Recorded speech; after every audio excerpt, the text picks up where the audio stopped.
Netflix on the move today, not too far from the flatline, just barely in positive territory, giving back some of its earlier gains. Now, the move today on the heels of a note from Oppenheimer telling investors it's time to be bullish on the streaming giant. Joining us now is one of the authors of that note. We want to bring in Jason Helfstein. He's Oppenheimer's head of internet research. Jason, it's great to have you. So you're assuming coverage of Netflix with an Outperform rating, $325 price target. Taking a look at why you're so bullish on the name, you did a deep dive into Netflix's ad opportunity. What are you seeing that others are missing? So first of all, it's early. As far as we can tell, like less than 5 of the something like 50 covering analysts have actually put advertising in their model. It does require some kind of guesswork and analysis, but it is the story of the company. And I just think just people haven't done it yet. So that would be number one. Number two, we did a survey of about 500 Americans, and what we found was that amongst the 15% of subscribers who've turned off Netflix, 43% said they would come back at a lower price, meaning an ad-supported tier, and all of the 9% who've never subscribed, 30% would do so. So I think it actually means you can find more engagement in the platform with the advertising. And how about existing subscribers? As part of that survey, did you get a sense that X% will actually trade down to the ad-supported tier just because they want to save a few bucks? And how does that impact the stock? We did. I mean, something like 70% of the basic.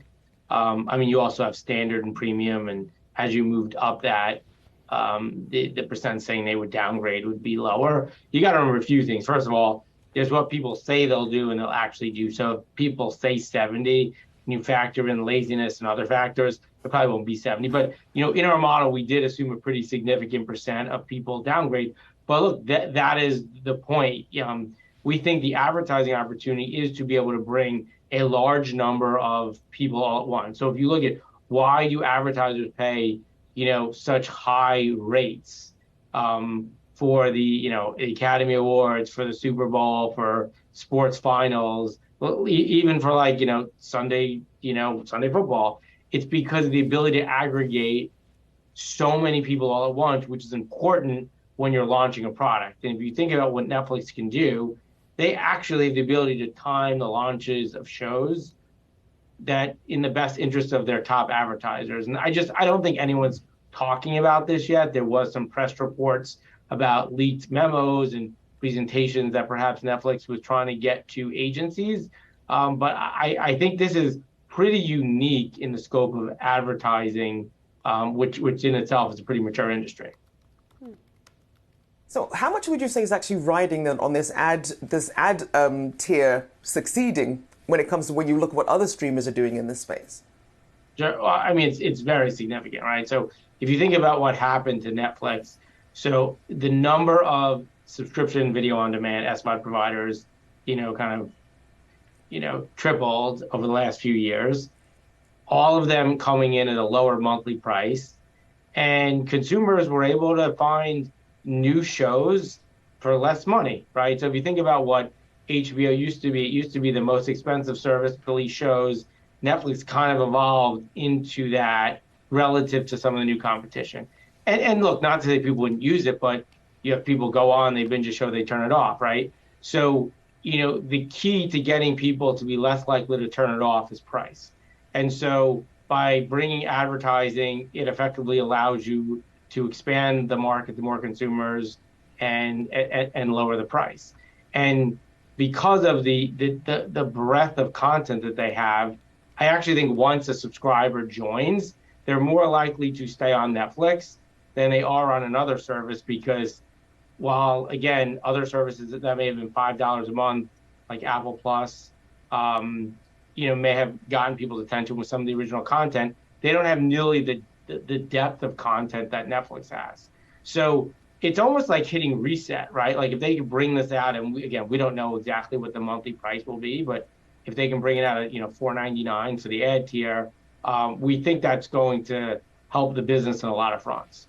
Jason, what about the timing of it, the timeline that they're planning to launch this? So Netflix moving it up. They're now planning to launch this in November ahead of Disney Plus's ad tier supported version in December. Does that give them a significant advantage here just from an analyst perspective?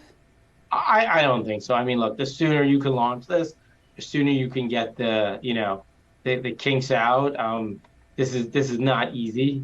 And they're working with a significant partner in Microsoft to, while they have an ad business, this is a pretty significant endeavor for Microsoft to pull off, both on a technical and sales aspect. So, again, I think the sooner you get this out and the sooner you can start to get advertisers to look at this as a real alternative. Also, you have to remember, advertisers plan pretty far ahead, right? I mean, a lot of advertisers plan on an annual basis, some on a calendar year, some on kind of like, the school year, the TV season.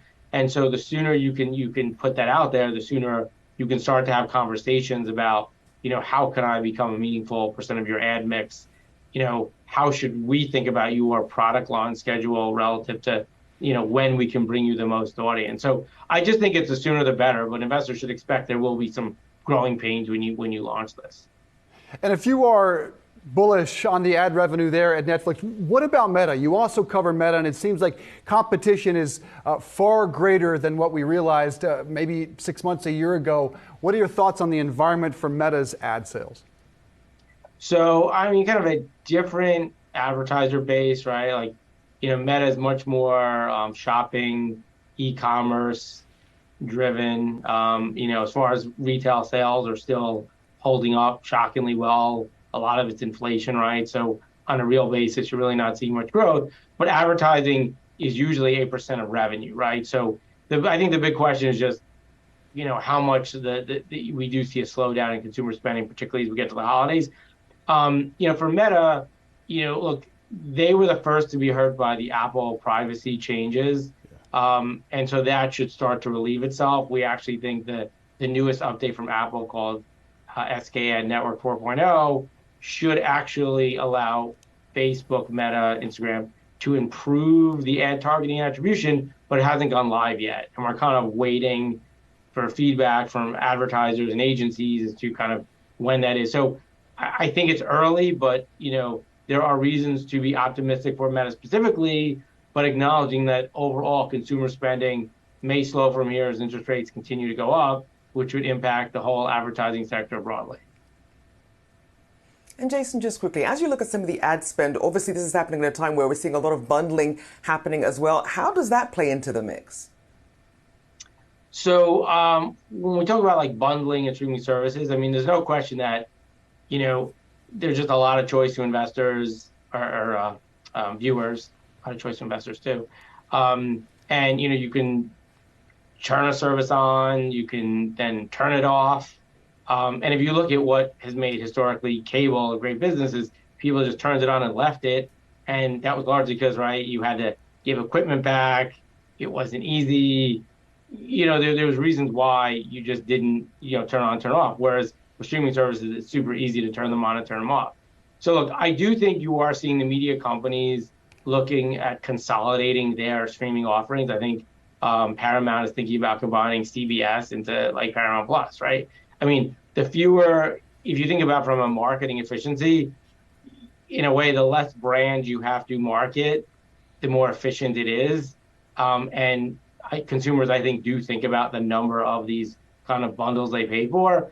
And then over time, as you start to see just a standardization of streaming platform, right? So Roku is a streaming platform, Amazon is a streaming platform, Apple is a streaming platform, does it make sense for the content providers to kind of work with those to kind of offer bundles through each of the platforms, right? Which is kind of like a cable replacement. So, cable is not dead yet. I think people, analysts, investors, the writing is on the wall that, I don't know, sometime in the future, we won't have cable boxes anymore and everything will be streaming.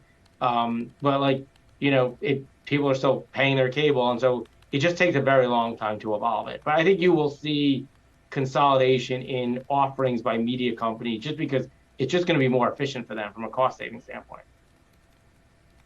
It does seem like we're kind of coming full circle when it comes to cable and bundling. Thank you for your insights and for joining us this afternoon. Jason Helfstein, thank you so much.